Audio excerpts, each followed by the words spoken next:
Welcome to the Family Brand Show. We're Chris and Melissa Smith of FamilyBrand.com, husband and wife, parents of 5, and we want to help you take back your family and to live life on your terms. And we know being a family can feel really overwhelming. Parents tell us they feel like they're being pulled in a million different directions. It's so challenging to navigate the uncertainty and all the chaos that's happening in the world right now.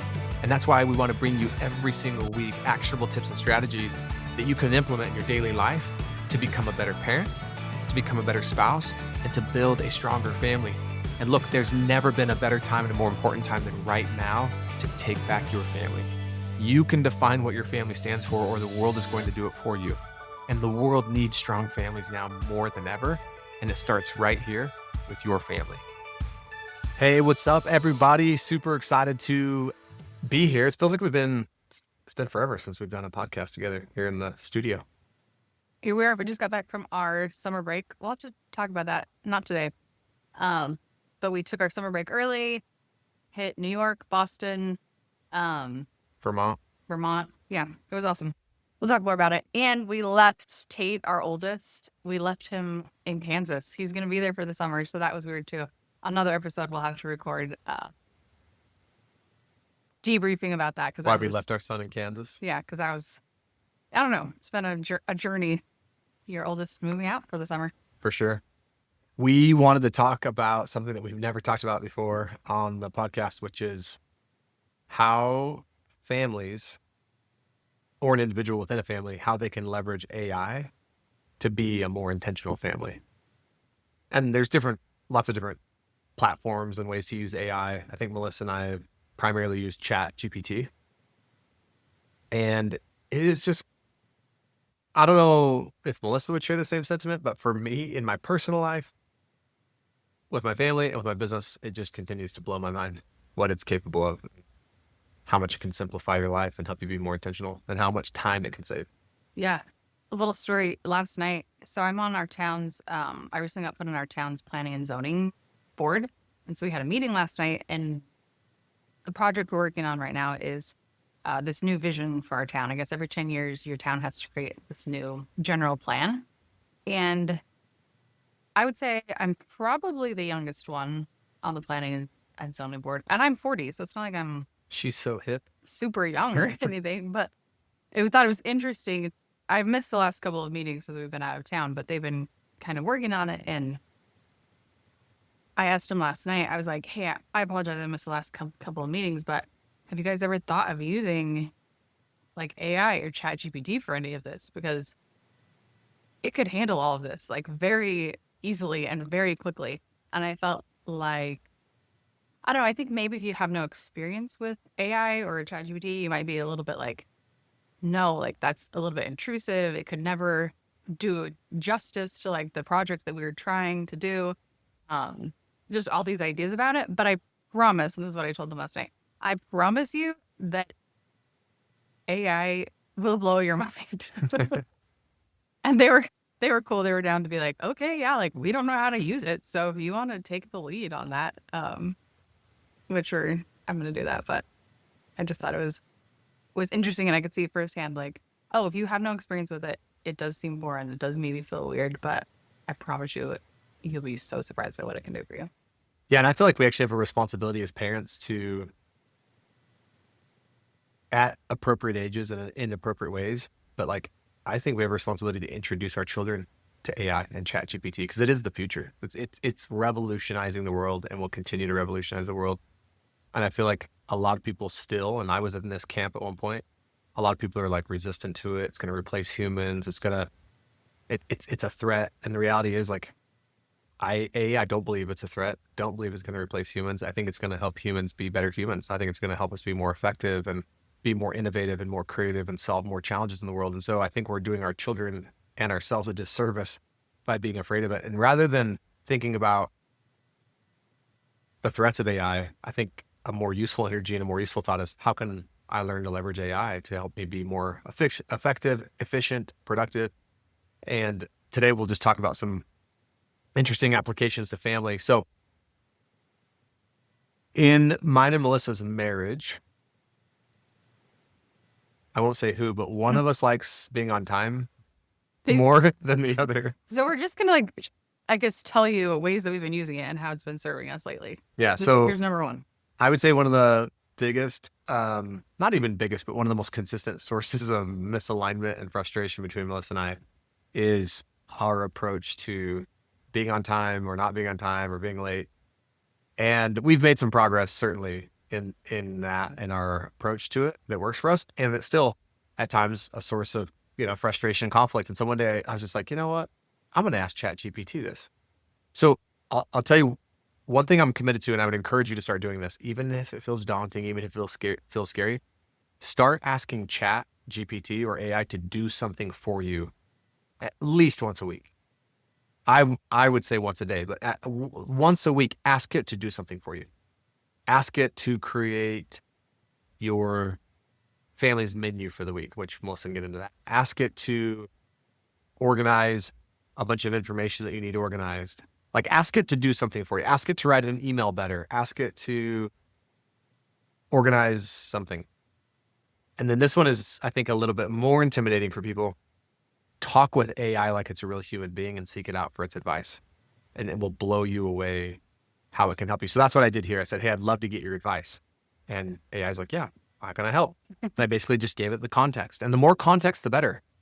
I just explained mine and Melissa's relationship, our marriage, our differences in being on time and just how we feel about all that, our history around it. And I said, and I feel like I'm less effective in how I react. And when I get upset, I know that doesn't work. I'd love to be more effective and more kind in this situation.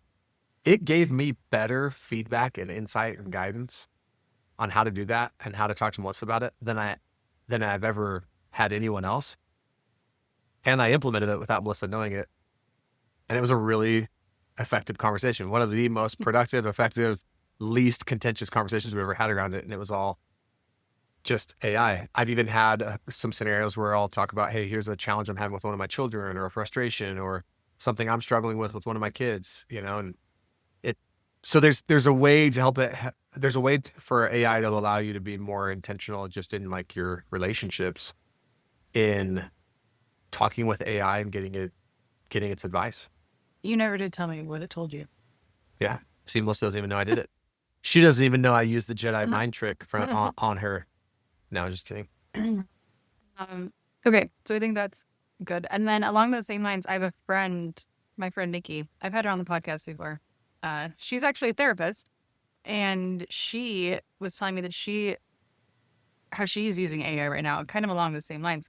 One specific example that I thought was cool how she used it is she said her daughter, who I think is 8, went to a friend's house right after school without asking permission. So didn't come home from school, just like went straight from school to her friend's house.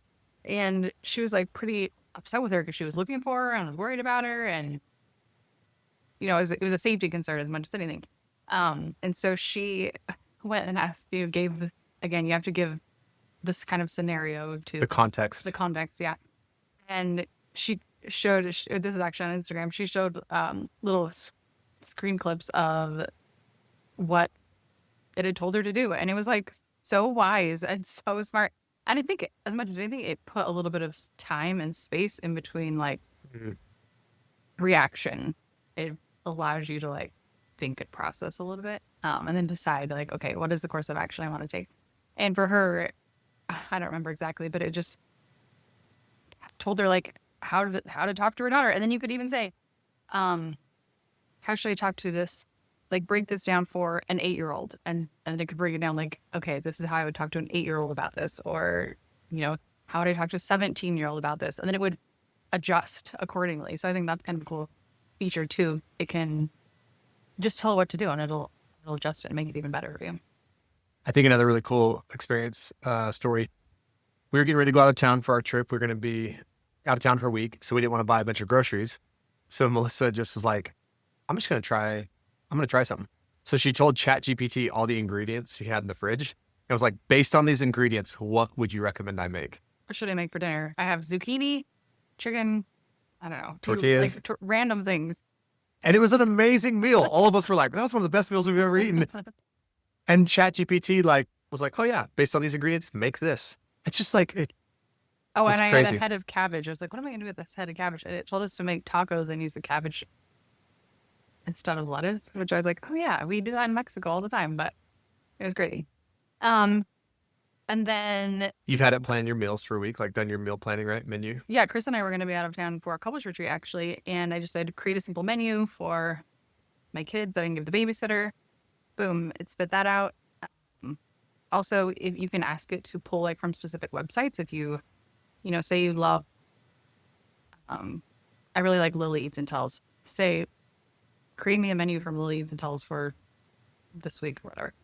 Um, how else what are we missing? Well, one of the things is, as busy parents, I would say that if you find yourself with little kids in that season and like, I just have no time and I can't figure out how to get more time, ask chat. Just say, hey, I'm a busy mom or I'm a busy dad of this many kids and these ages, and I feel like I never have time for myself. And like, here's my schedule. Like, how would I create some more time? I'm just telling you, if you can start to get comfortable, two things: asking AI to do something for you, plan my day, build a menu, tell me what I should make for dinner with these ingredients, and start seeking it out for advice and scenarios, you'll become a believer. Like, and it will really benefit your life. It really will help you be more productive, more efficient, get more time back. It's incredible. Yeah, be more intentional, which I think is how we kind of open this episode. The last thing I would say, maybe word of caution with it is, I think I could see a day and time where it's like we don't rely on our own intuition anymore, and we're not like trusting ourselves. And I think that is part of the conversation too. It's like, okay, I can still make decisions without AI. I could still trust myself and know how to lead my family, and I'm not just reliant on this either. I think it's a balance of both. Yeah, and I would say the more you interact with AI, the more it actually understands who you are, and it can like help you be more of that. And yeah, I think that's great. But yeah, I would say we're just kind of scratching the surface ourselves, but we're leaning into it because everything about Family Brand, or I would say a huge part of Family Brand, is to help all of us as families be more intentional. And so when there's a tool or a platform like that can help, it's like, let's use it and leverage it. So my commitment, or our commitment to you, is I would commit you and challenge you to use AI from the time you hear this over the next week. Ask it to do one thing for you and ask it for advice in some area in one thing. Okay, can't wait to see what AI does for you and your family. Have a great week. Thanks for hanging out with us today on the Family Brand Podcast. But wait, before you go, I want to give you something. It's something I stole out of our Family Brand Academy because I thought it would make a big difference for you, and I want you to have it for free, no strings attached. It's how we run our family meetings, and not just our family meetings that we have every week, but also our family check-ins, which is this system we've developed for how to connect with our kids and each other, Chris and I, every single week. And we've had some great outcomes with this. Not only have we, but a lot of families that have implemented this have as well. Actually, life-changing outcomes, if I'm being honest. You'll definitely want to get this. Go get your copy at familybrand.com/meeting, and we will catch you next time.